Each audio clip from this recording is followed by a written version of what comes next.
Alors, suite de l'exercice, nous devons maintenant encadrer ces nombres au centième près. Nous allons avoir deux façons de procéder ici. Pour les premiers nombres,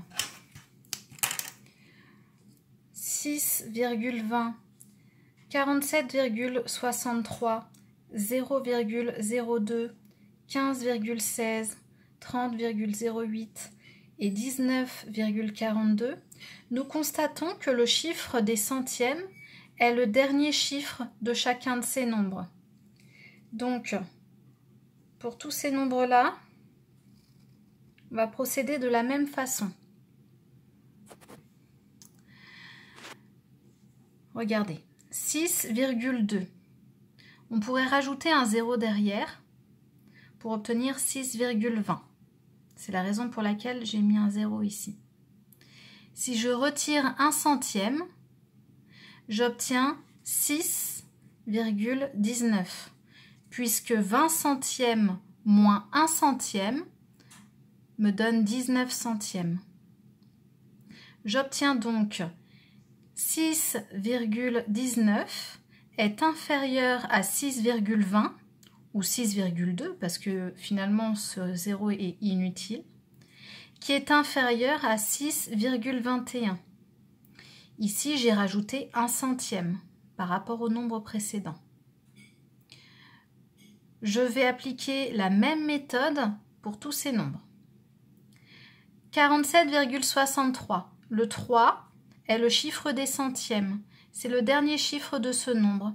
Donc, je vais retirer un centième ici. 47,62. J'ai fait 47,63 moins 1 centième. 63 centièmes moins 1 centième me donne 62 centièmes. Et je vais rajouter 1 centième pour trouver le nombre suivant. Donc 47,64. On dit que 47,63 est compris entre 47,62 et 47,64. Pour 0,02, le chiffre des centièmes est le dernier chiffre de ce nombre. Il n'y a rien derrière non plus. Donc, je retire 1 centième pour trouver le nombre précédent. 2 centièmes moins 1 centième, j'obtiens 1 centième. Pour trouver le nombre suivant, je rajoute 1 centième. 2 centièmes plus 1 centième me donne 3 centièmes. Je dis que 0,02 est compris entre 0,01 et 0,03. 15,16.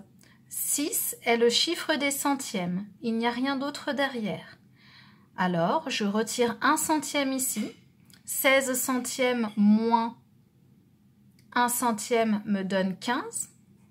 Donc 15,15. Je garde la même partie entière. Et puis, je rajoute 1 centième pour trouver le nombre qui suit. 15,17. 15,16 est donc compris entre 15,15 et 15,17. 30,08. 8 est le chiffre des centièmes. Il n'y a pas d'autre chiffre derrière. Donc, je retire 1 centième pour trouver le nombre précédent. 8 centièmes moins 1 centième me donne 7 centièmes. Je n'oublie pas d'écrire le 0 ici au rang des dixièmes. Pour trouver le nombre suivant, je rajoute 1 centième. 8 centièmes plus 1 centième me donne 9 centièmes. Donc, j'écris 30,09. Je peux donc dire que 30,08 est compris entre 30,07 et 30,09. 19,42. 2 est le chiffre des centièmes. Il n'y a rien derrière non plus. Je vais simplement retirer 1 centième pour trouver le nombre précédent. 19,41. Puisque 42 centièmes moins 1 centième me donne 41 centièmes. Et je garde la partie entière. et pour trouver le nombre suivant, je rajoute un centième.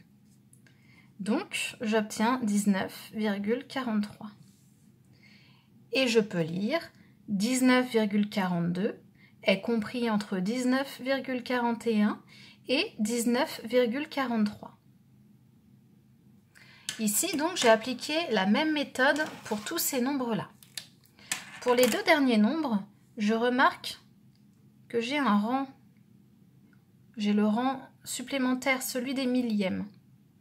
Regardez, 5,192.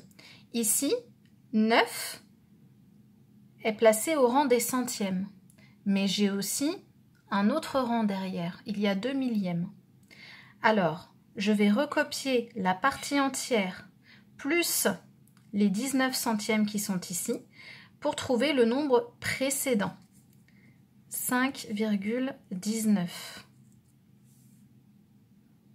Pour trouver le nombre suivant qui est ici, je vais rajouter un centième à ce nombre-là. Donc, 5,19 plus 1 centième, j'obtiens 5,20. 19 centièmes plus 1 centième me donne 20 centièmes. Ici, comme il n'y a pas d'autre chiffre derrière, le 0 devient inutile. Je peux le barrer et obtenir 5,2. Donc 5,192 est compris entre 5,19 et 5,2.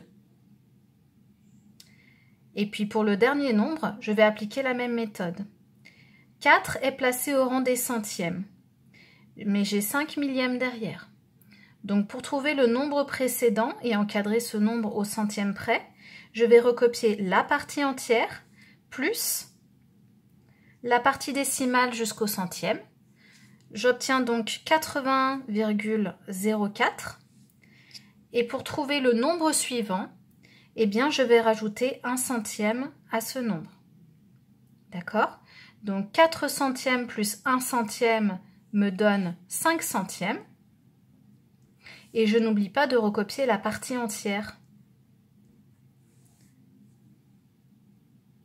J'obtiens donc 81,045 est compris entre 81,04 et 81,05.